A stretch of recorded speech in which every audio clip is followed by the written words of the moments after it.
அளவற்ற அருளாளனும் நிகரற்ற அன்புடையோனுமாகிய அல்லாஹ்வின் திருப்பெயரால் துவங்குகின்றேன். மோமீன்களே, நீங்கள் செய்து கொண்ட உடன்படிக்கைகளை முழுமையாக நிறைவேற்றுங்கள். உங்கள் மீது ஓதி காட்டி இருப்பவற்றை தவிர மற்றைய நாற்கார் பிராணிகள் உங்களுக்கு உணவிற்காக ஆகமாக்கப்பட்டுள்ளன. ஆனால் நீங்கள் இஹ்ராம் அணிந்திருக்கும் சமயத்தில் அவற்றை வேட்டையாடுவது உங்களுக்கு தடுக்கப்பட்டுள்ளது. நிச்சயமாக அல்லாஹ் தான் நாடியதை கட்டளையிடுகிறான். மூமீன்களே, நீங்கள் இஹ்ராம் கட்டியிருக்கும் சமயத்தில் உங்களுக்கு ஏற்படுத்தப்பட்ட அல்லாஹுவின் மார்க்க அடையாளங்களையும் சிறப்பான மாதத்தையும் குர்பானிகளையும் குர்பானிக்காக அடையாளம் கட்டப் பெற்றவற்றையும் தங்களுடைய இறைவனின் அருளையும் திரு பொருத்தத்தையும் நாடி கண்ணியமான அவனுடைய ஆலயத்தை நாடிச் செல்வோரையும் தாக்குவதையோ அவமதிப்பதையோ நீங்கள் ஆகுமாக்கிக் கொள்ளாதீர்கள். நீங்கள் இஹ்ராமை களைந்துவிட்டால் அனுமதிக்கப்பட்டவற்றை நீங்கள் வேட்டையாடலாம். மேலும் புனித மஸ்ஜிதை கஅபத்துல்லாவை விட்டும் உங்களை தடுத்த கூட்டத்தினர் மீதுள்ள வெறுப்பானது நீங்கள் வரம்பு மீறுமாறு உங்களை தூண்டிவிட வேண்டாம். இன்னும் நன்மையிலும் பயபக்தியிலும் நீங்கள் ஒருவருக்கொருவர் உதவி செய்து கொள்ளுங்கள். பாவத்திலும் பகைமையிலும் நீங்கள் ஒருவருக்கொருவர் உதவி செய்து கொள்ள வேண்டாம். அல்லாஹுவுக்கே பயப்படுங்கள். ஏனெனில் அல்லாஹ் தண்டிப்பதில் கண்டிப்பானவன். தானாகச் செத்தது, இரத்தம், பன்றியின் இறைச்சி, அல்லாஹ் அல்லாததின் பெயர் அதன் மீது கூறப்பட்ட அறுக்கப்பட்டதும், கழுத்து நெரித்துச் செத்ததும், அடிபட்டுச் செத்ததும், கீழே விழுந்து செத்ததும், கொம்பால் முட்டப்பட்டு செத்ததும், கரடி, புலி போன்ற விலங்குகள் கடித்துச் செத்தவையும் உங்கள் மீது ஹராமாக்கப்பட்டிருக்கின்றன. அனுமதிக்கப்பட்டவற்றில் எதை நீங்கள் உயிரோடு பங்குகள் கடித்துச் செத்தவையும் உங்கள் மீது ஹராமாக்கப்பட்டிருக்கின்றன. அனுமதிக்கப்பட்டவற்றில் எதை நீங்கள் உயிரோடு பார்த்து முறைப்படி அறுத்தீர்களோ அதை தவிர அதை உண்ணலாம். அன்றியும் பிற வணக்கம் செய்வதற்காக சின்னங்கள் வைக்கப்பெற்ற இடங்களில் அறுக்கப்பட்டவையும் நீங்கள் அம்புகள் மூலம் குறிகேட்டு பாகம் பிரித்துக் கொள்ளும் மாமிசமும் உங்களுக்கு விலக்கப்பட்டுள்ளன. இவை யாவும் பெரும் பாவங்களாகும். இன்றைய தினம் காபிர்கள் உங்களுடைய மார்க்கத்தை அழித்து விடலாம் என்பதை பற்றிய நம்பிக்கையை இழந்து விட்டார்கள்.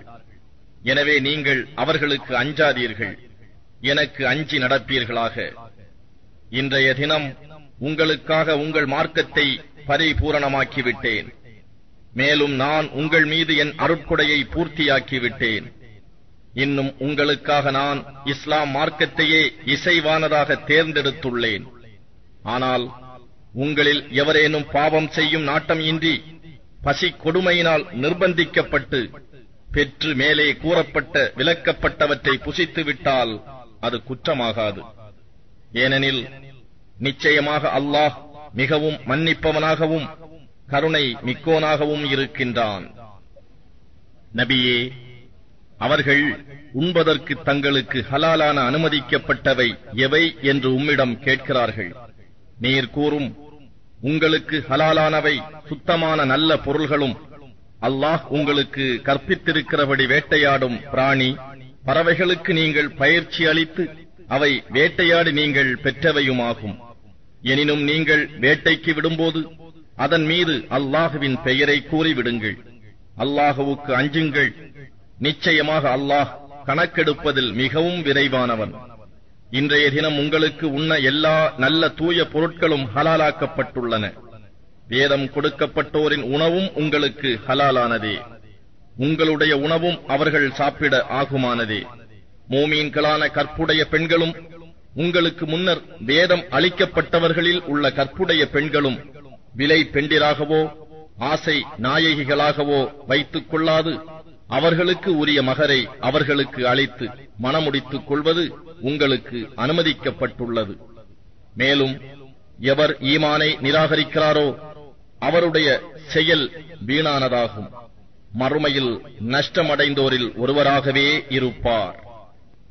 மூமீன்களே, நீங்கள் தொழுகைக்குச் செல்லுங்கால் முன்னதாக உங்கள் முகங்களையும் முழங்கைகள் வரை உங்கள் இரு கைகளையும் கழுவிக் கொள்ளுங்கள். உங்களுடைய தலைகளை ஈரக்கையால் தடவிக் கொள்ளுங்கள். உங்கள் கால்களை இரு கணுக்கால் வரை கழுவிக் கொள்ளுங்கள். நீங்கள் பெரும் தொடக்குடையோராக குளிக்க கடமைப்பட்டோராக இருந்தால் குளித்து தேகம் முழுவதையும் சுத்தம் செய்து கொள்ளுங்கள். தவிர நீங்கள் நோயாளிகளாகவோ அல்லது பிரயாணத்திலோ இருந்தால், அல்லது உங்களில் எவரும் மலஜலம் கழித்து வந்தாலும், அல்லது நீங்கள் பெண்களை தீண்டி உடல் உறவு கொண்டிருந்தாலும், உங்களை சுத்தப்படுத்திக் கொள்ள உங்களுக்கு தண்ணீர் கிடைக்காவிட்டால் தயம்மம் செய்து கொள்ளுங்கள். அதாவது சுத்தமான மண்ணை கையினால் தடவிக்கொண்டு அவைகளால் உங்கள் முகங்களையும் உங்களுடைய கைகளையும் தடவிக்கொள்ளுங்கள். அல்லாஹ் உங்களை வருத்தக்கூடிய எந்த சிரமத்தையும் கொடுக்க விரும்பவில்லை. ஆனால் அவன் உங்களை தூய்மைப்படுத்தவும் இன்னும் நீங்கள் அவனுக்கு நன்றி செலுத்தும் பொருட்டு தனது அருட்கொடையை உங்கள் மீது முழுமையாக்கவும் விரும்புகிறான். மேலும் உங்கள் மீதுள்ள அல்லாஹ்வின் அருளையும் அவன் உங்களிடம் வாக்குறுதி வாங்கிய பொழுது நீங்கள் அதை உறுதிப்படுத்தி, நாங்கள் செவிமடுத்தோம், நாங்கள் உனக்கு வழிபட்டோம் என்று நீங்கள் கூறியதையும் நினைவு கூறுங்கள். அல்லாஹ்வுக்கு அஞ்சுங்கள். நிச்சயமாக அல்லாஹ் உங்கள் இருதயங்களில் உள்ள ரகசியங்களை எல்லாம் நன்கறிந்தவனாக இருக்கின்றான். மூமீன்களே, நியாயத்தை நிலைநாட்டுவதற்காக அல்லாஹ்வுக்கு நீங்கள் உறுதியான சாட்சியாக இருங்கள். எந்த ஒரு கூட்டத்தார் மீது நீங்கள் கொண்டுள்ள வெறுப்பும் நீதியை விட்டு விலகி அவர்களுக்கு அக்கிரமம் செய்வதென்பால் உங்களை கொண்டு செல்லாமல் இருக்கட்டும்.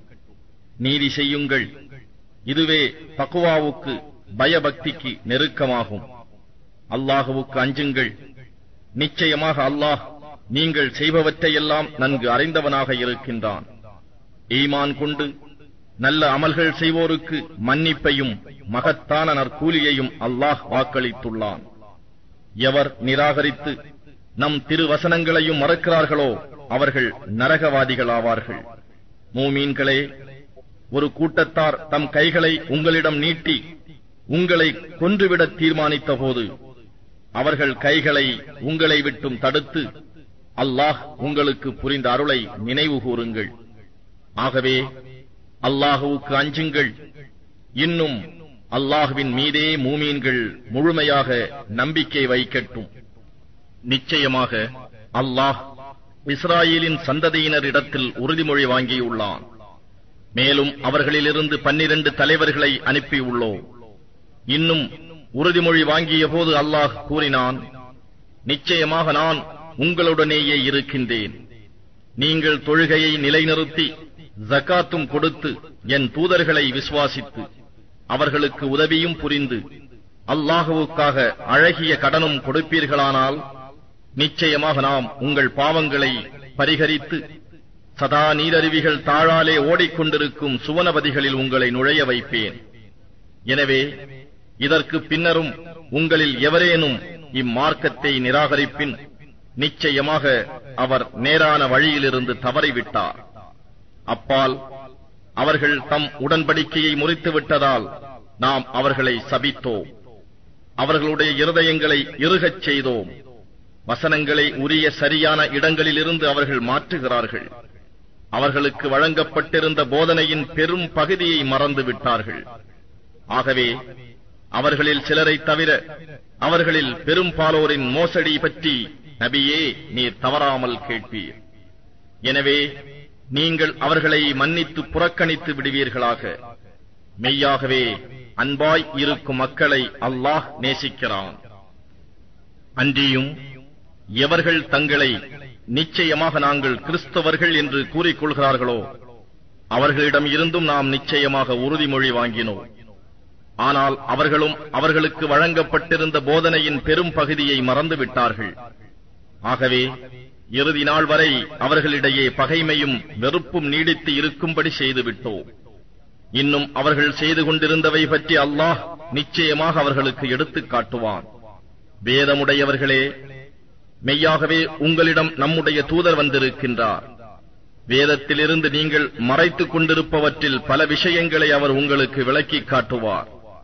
இன்னும் இப்பொழுது தேவையில்லாத அநேகத்தை விட்டு விடுவார். நிச்சயமாக அல்லாஹ்விடம் இருந்து பேரொளியும் தெளிவும் உள்ள திருக்குர்ஆன் என்னும் வேதமும் உங்களிடம் வந்திருக்கின்றது. அல்லாஹ் இதைக் கொண்டு அவனது திருப்பொருத்தத்தை பின்பற்றக்கூடிய அனைவரையும் அமைதியும் பாதுகாப்பும் உள்ள நேர்வழியில் செலுத்துகிறான். இன்னும் அவர்களை இருள்களில் இருந்து வெளியேற்றி தன் நாட்டப்படி ஒளியின் பக்கம் செலுத்துகிறான். மேலும் அவர்களை நேரான வழியில் செலுத்துகிறான். திடமாக எவர் மரியமுடைய குமாரர் மசீஹ் ஈசாதான் அல்லாஹ் என்று கூறுகிறாரோ அத்தகையோர் நிச்சயமாக நிராகரிப்போர் ஆகிவிட்டனர். மரியமுடைய குமாரர் ஈசாவையும் அவருடைய தாயாரையும் இன்னும் பூமியில் உள்ள அனைவரையும் அல்லாஹ் அழித்துவிட நாடினால் அவனை அதிலிருந்து அவர்களை காக்க எவர் சிறிதளவேனும் சக்தியோ அதிகாரமோ பெற்றிருக்கிறார் என்று நபியே